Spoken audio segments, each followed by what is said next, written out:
السلام علیکم، عالم Dastgir T V میں خوش آمدید۔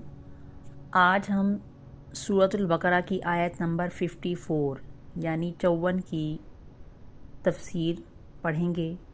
تو چلیے سب سے پہلے تو اس کی تلاوت سن لیتے ہیں۔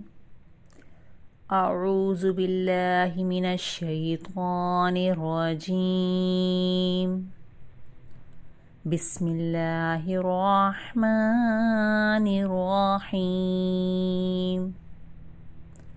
وَإِذْ قَالَ مُوسَىٰ لِقَوْمِهِ يَا قَوْمِ إِنَّكُمْ ظَلَمْتُمْ أَنفُسَكُمْ بِاتِّخَاذِكُمُ الْعِجْلَ فَتُوبُوا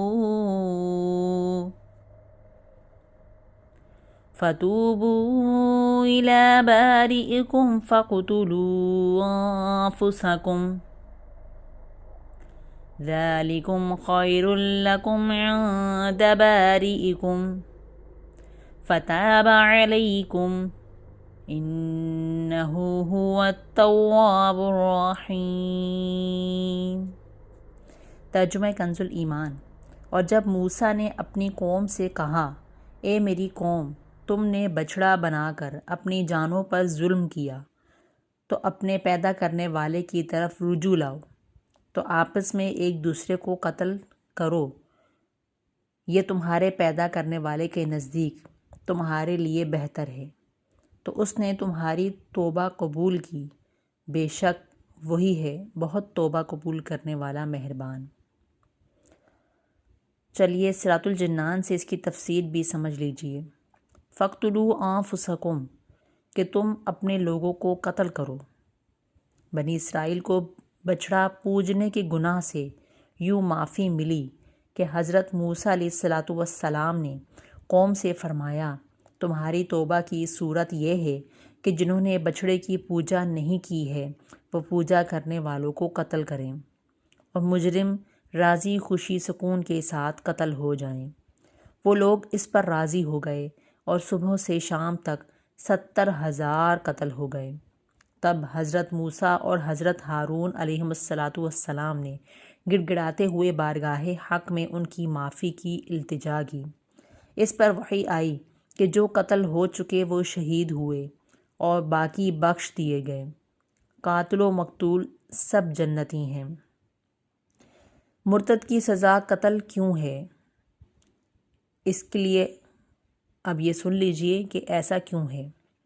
کہ اس آیت سے معلوم ہوا کہ شرک کرنے سے مسلمان مرتد ہو جاتا ہے، اور مرتد کی سزا قتل ہے، کیونکہ یہ اللہ تعالیٰ سے بغاوت کر رہا ہے، اور جو اللہ تعالیٰ کا باغی ہو اسے قتل کر دینا ہی حکمت اور مصلحت کے عین مطابق ہے۔ دنیا کے تقریباً تمام ممالک میں یہ قانون نافذ ہے کہ جو اس ملک کے بادشاہ سے بغاوت کرے اسے قتل کر دیا جائے۔ اس قانون کو انسانیت کے تمام علمبردار تسلیم کرتے ہیں اور اس کے خلاف کسی طرح کی کوئی آواز بلند نہیں کرتے۔ جب دینوی بادشاہ کے باغی کو قتل کر دینا انسانیت پر ظلم نہیں، تو جو سب بادشاہوں کے بادشاہ اللہ تعالیٰ کا باغی ہو جائے اسے قتل کر دیا جانا کس طرح ظلم ہو سکتا ہے؟ بنی اسرائیل پر اللہ تعالیٰ کا فضل سن لیجئے۔ بچڑا بنا کر پوجنے میں بنی اسرائیل کی کئی جرم تھے۔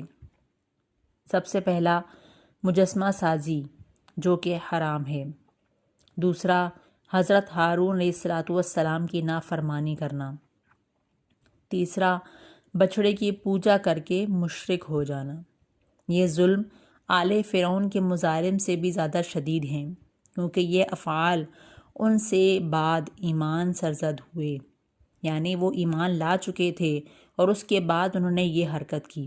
اس وجہ سے وہ مستحق تو اس کے تھے کہ عذاب الہی انہیں مہلت نہ دے اور فی الفور ہلاک کر کے کفر پہ ان کا خاتمہ کر دے، لیکن حضرت موسیٰ اور حضرت ہارون علیہ السلام کے طفیل انہیں توبہ کا موقع دیا گیا۔